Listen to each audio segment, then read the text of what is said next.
Okay, here are four more true-false questions. The first one says, if the second derivative equals 0, then the function must have an inflection point there. And the answer is false because we could have a situation like this where this vertex is at 2, and this would be the function x minus 2 to the fourth. And when I take the second derivative and plug in 2, I do get out a 0 from the second derivative, but I do not have an inflection point. So that is false.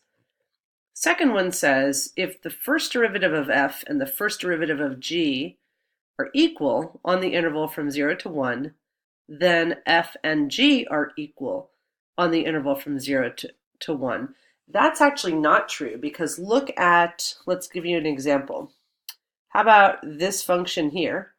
So it's a linear function. We'll call the slope maybe 1/2.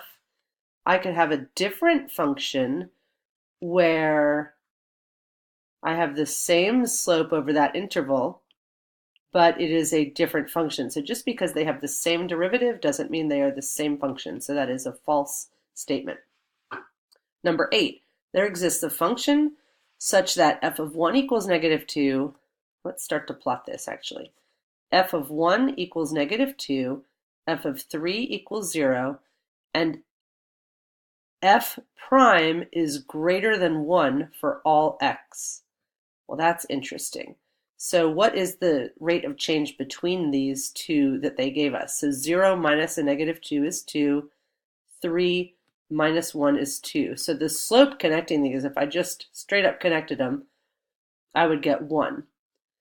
Now, they haven't told us that this is a continuous function, but if they're asking us if the derivative is greater than 1 for all x, I don't think that's possible because you might have like a concave up function where the derivative is bigger than 1 over here but less than 1 over here. But I don't think there's any way, not looking at the key, I don't think there's any way here to make it so that the derivative is always greater than 1 since the average rate of change in between them is exactly 1. So that is going to be false. And then for number 9, there exists a function f such that the function is positive, the derivative is negative, and the second derivative is positive. That surely does exist.